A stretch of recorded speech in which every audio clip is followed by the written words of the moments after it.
Hey there, it's Christian from 7Gamer Network, and we're here with another first time tactics video, this time for Dwellings of Eldervale.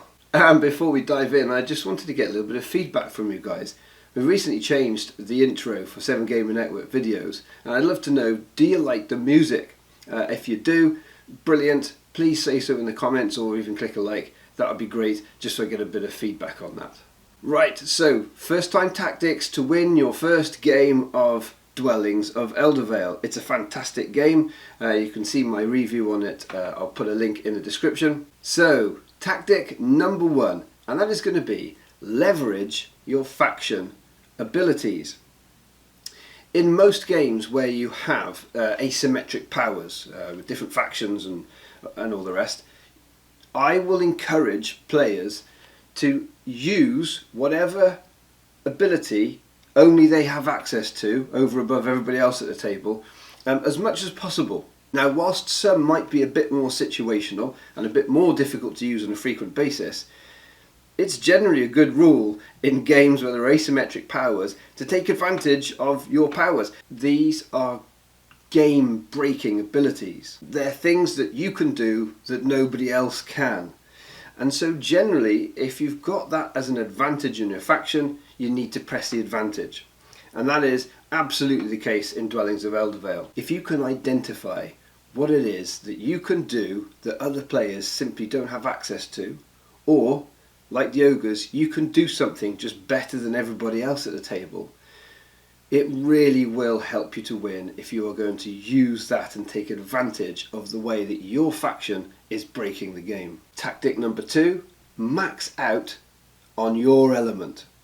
So go all out on getting to the top of the element track of the colour that you are.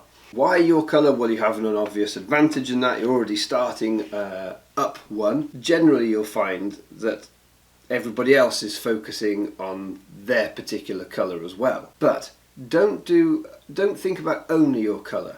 You do want to ideally have a second one that you're also looking to try and max out. That way you're going to score loads more points, maximising your points at the end of the game. Secondly, the big advantage of getting to the top of a track is that you are going to unlock one of those orbs. And now, when it comes to how you use your orb, I really would encourage you to use it to help your overall strategy. So, for instance, you could just turn an orb in for a couple of VPs, but I would say that's kind of short-sighted. What would be much better is to turn it in for some resources, perhaps, that will allow you to take a much bigger action. Maybe it allows you to get another dwelling done. You need to be using your orb, I would say, to build the rest of your strategy. Another good example, powering up one of your dungeon cards. So make sure you max out an element. It's going to help your scoring hugely, and you're also going to unlock that orb, which can really supercharge other aspects of your game. So third tactic is build dwellings. Focus on that early on. It really helps you, of course, to get through your element progression, as long as you're picking the right colour realms. So identify realms, especially if they've got the double element advancement on. But I would say aggressively gather the resources that you need to do your expansion and focus on that above all else. Almost regard those resources as being used as you gather them, and don't use them for anything else. Just get your dwellings built. Building dwellings is one of your most effective ways to score points in this game. So as a result of that, watch what your opponents are doing and try and stymie them from building their dwellings. I really would, especially watch where people are placing, your opponents are placing their first unit after they've done a regroup. That will often give you a really good sign. And of course, when someone's done a dungeon action and a new realm has been revealed, players will often be quite keen to get involved in that, and so identify when someone's going after, they want to build a dwelling over there, and respond accordingly. Tip number 4 is going to be about combos. Identify your combos that are available in the game. And this is really going to be about those dungeon cards. See what's there and get after it. Get your hands on it nice and quickly, or ruthlessly get it discarded if it's not really one that you're going to be able to use, but you can see an opponent could use. Combos in this game are actually really strong. For instance, there's a card that allows you to discard another dungeon card, and you'll get the resources back for it, and you'll also score 5 victory points. Now that's pretty chunky. But hey, there's a chaos dungeon card that actually essentially is a double or bust roll of a dice to see if you can actually get double the reward on doing that ability. So if you are using something like that as a combo, now that's high risk, but my goodness, I have seen it used to devastating effect to absolutely trash the rest of us playing the game by someone using that particular combo. And Dwellings is filled with really cool, powerful combos. Entire strategies really can be built around this.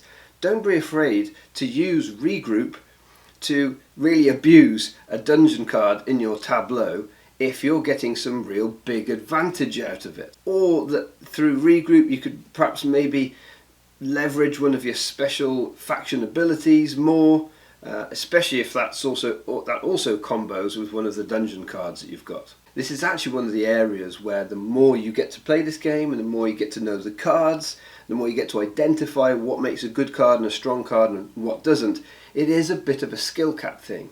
But if you're at least aware of it in your first game, it will make a huge difference, because even if you can just see and identify a card, well, that sounds very strong and it's in my colour, well then obviously go for it, see how it works out. If it's not in your colour, then you need to aggressively discard it and get rid of it when you take your next dungeon action. And last tactic is it's all about remember the scoring. So many points in this game are scored at the end of the game. It's like 2/3-ish, certainly half or more. So I would be saying have your little player aid with you and keep reminding yourself, I'm going to score points for my cards, for my dungeon cards. I'm going to score points for my dwellings. I'm going to score points for how far up I am on the element track in relation to those things. And also, don't forget about things like magic cards with things like the prophecies on, the end game scoring ones. I again would encourage you to always be looking through and seeing how many points am I on, roughly, what am I looking like here, and what are other people looking like. Now, of course, you can't know whether they've got prophecies in their hand. That's a little more difficult.